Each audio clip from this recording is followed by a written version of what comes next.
Hello दोस्तों, नमस्कार। आप देख रहे हैं अंश मैथमेटिक्स और मैं अंश दुबे। मैं आज आपको शैक्षिक तकनीकी और ICT paper third BEd first year के बारे में कुछ क्वेश्चन आपको दे रहा हूं, जो कि क्वेश्चन 2021 के एग्ज़ाम में बहुत ज़्यादा इम्पोर्टेंट है। तो यहाँ पर लगभग आपको मैं 30 से 35 क्वेश्चन दूँगा, जो कि आपको यहाँ पर हेल्प करेंगे, जो कि ज़्यादा आने की संभावनाएँ हैं। तो आइए देखते हैं उन क्वेश्चंस को, और ज़्यादा समय ना लेते हुए अगर चैनल पर नए हैं तो आप चैनल को सब्सक्राइब कर लीजिएगा, अगर बीएड आप कर रहे हैं तो चलिए चलते हैं, हम क्वेश्चन को देखते हैं। तो क्वेश्चन हमारा यहाँ पर पहला क्वेश्चन जो है यहाँ पर आया हुआ है, शैक्षिक तकनीकी से शैक्षिक तकनीकी को परिभाषित कीजिए, उपागमों की विवेचना कीजिए।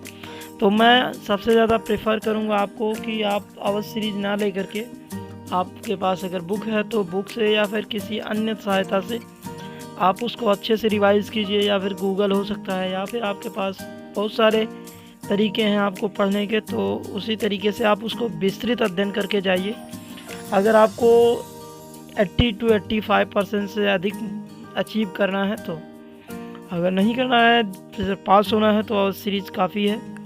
तो अगला जो है क्वेश्चन, शैक्षिक तकनीकी के प्रकार। जितने भी शैक्षिक तकनीकी के प्रकार हैं आपको पढ़ लेना है, क्योंकि यहाँ से क्वेश्चन कई बार पूछा गया है। अगला आपका पूछा गया, शिक्षण स्तर के अनुसार प्रभावशीलता क्या होती है। और चौथा जो क्वेश्चन है, संप्रेषण की विशेषताओं को लिखना है। पांचवा जो क्वेश्चन है, समस्या समाधान विधि करना है। तो इसके साथ साथ आगे शिक्षण विधियों में संगणक कंप्यूटर की क्या भूमिका है, ये आपको बताना है। ये सारे के सारे क्वेश्चन आपके मनोविज्ञान, या फिर मैं कह दूँ आपके अंतःमनस्थ स्थितियों से ही सारे क्वेश्चन आप लिख सकते हो।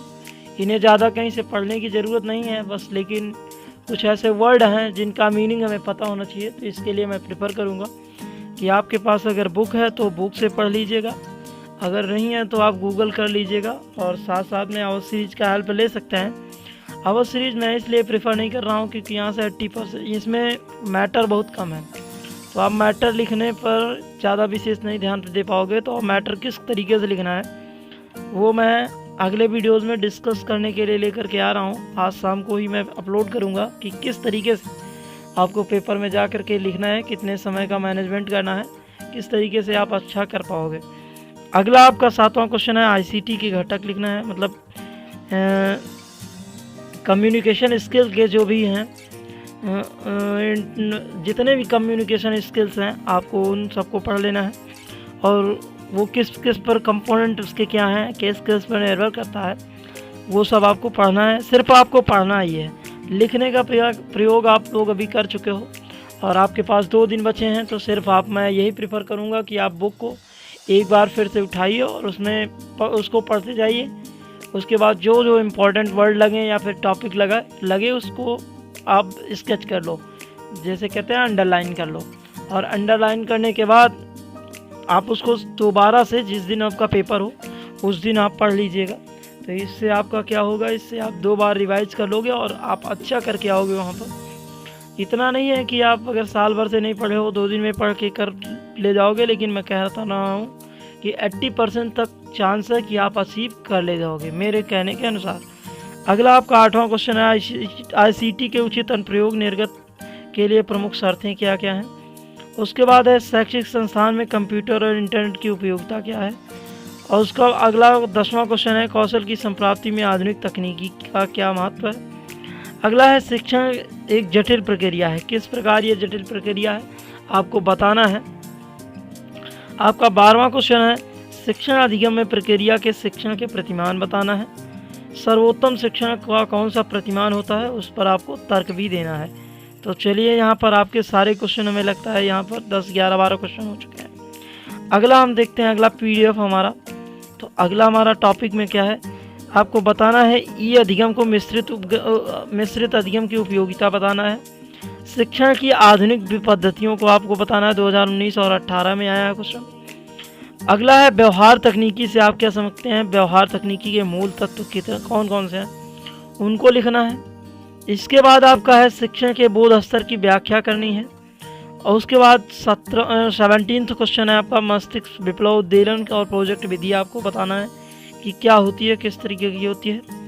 अगला आपका 18वां क्वेश्चन है, मोस्ट इम्पॉर्टेंट, क्योंकि कई बार यहाँ पर क्वेश्चन पूछा जा चुका है इससे। अभिक्रमित अनुदेशन लिखना है और उसके प्रमुख प्रकार कौन कौन से हैं। 19th क्वेश्चन है, कंप्यूटर को परिभाषित करना है आपको। कंप्यूटर क्या है, कंप्यूटर के कंपोनेंट क्या क्या हैं, ये आपको बताना है। अगला बताना है शिक्षा में सीसीटीवी की क्या उपयोगिता है, कि सीसीटीवी का क्या काम है, क्या रोल प्ले करता है एजुकेशन में।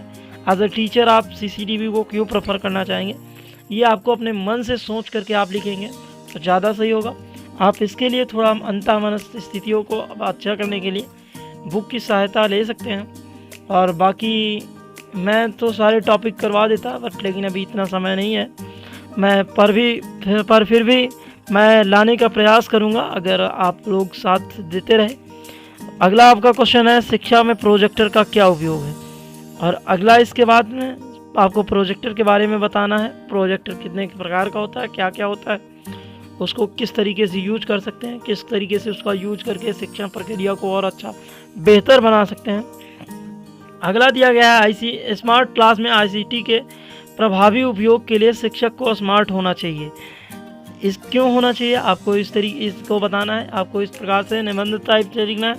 यहाँ पर कोटेशन का यूज नहीं करना है, क्योंकि यहाँ पर अगर निबंधात्मक क्वेश्चन है तो कोटेशन थोड़ा कम ही यूज करें। तो उसके साथ साथ अपना लेखन प्रभावशील बनाएं।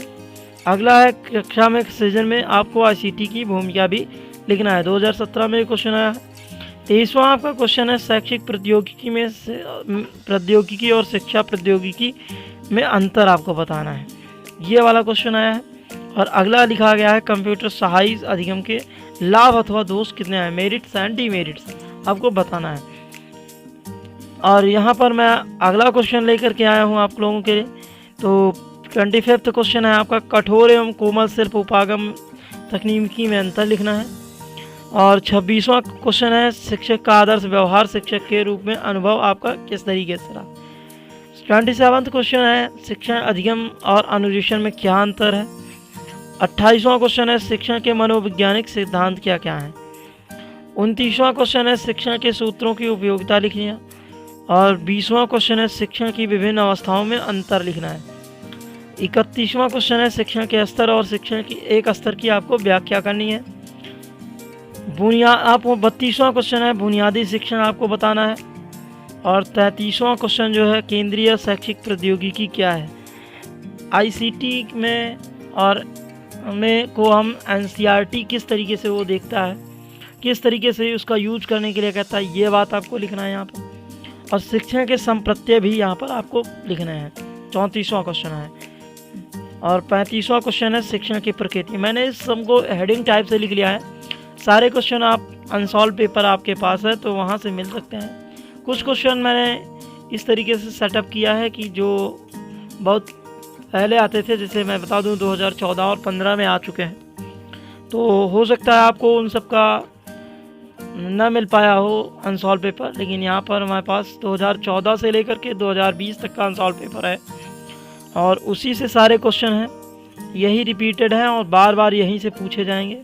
तो मैं आशा करूँगा कि आप लोग अच्छे से इसको पढ़ लेंगे। और जो भी टॉपिक है आपको इस तरीके से पढ़ना है, जैसे आप अनसॉल्व पेपर में देखते हो कोई टॉपिक, जैसे आपका टॉपिक आ जाता है शिक्षण की प्रकृति, तो आप शिक्षण की प्रकृति को बुक से रिव्यू कीजिए, बुक में देखिए। तो जितने भी प्रकार की प्रकृति है, आप पहले शिक्षण पढ़ो, शिक्षण की प्रकृति क्या है, शिक्षण का व्यवहार क्या है और उसका पाठ्यक्रम किस तरीके से होना चाहिए उसके नेचर के हिसाब से। तो आप उससे रिलेटेड जितना बड़ा टॉपिक है, सारा का सारा टॉपिक पढ़ डालो। अभी भी आपके पास 2 दिन का समय है, आज और कल। तो आज और कल में अगर आप चाहो तो पढ़ना तो पढ़ सकते हो। तो मिलेंगे अगले वीडियो में कि किस तरीके से आपको लिख के आना है पेपर में। तो चलिए चलते हैं, क्लोज़ करते हैं। तो अगर नए हैं तो सब्सक्राइब कर लेना, अगर राम मनोहर लोहिया विश्वविद्यालय से बीएड कर रहे हैं तो। और वीडियो अच्छा लगा होगा तो लाइक कर दीजिएगा। मिलते हैं नए वीडियो में। आपको किस तरीके से पेपर में लिख करके आना है वो मैं बताने के लिए अगला वीडियो ला रहा हूँ। तो मिलेंगे नए वीडियो में। Thank you, bye.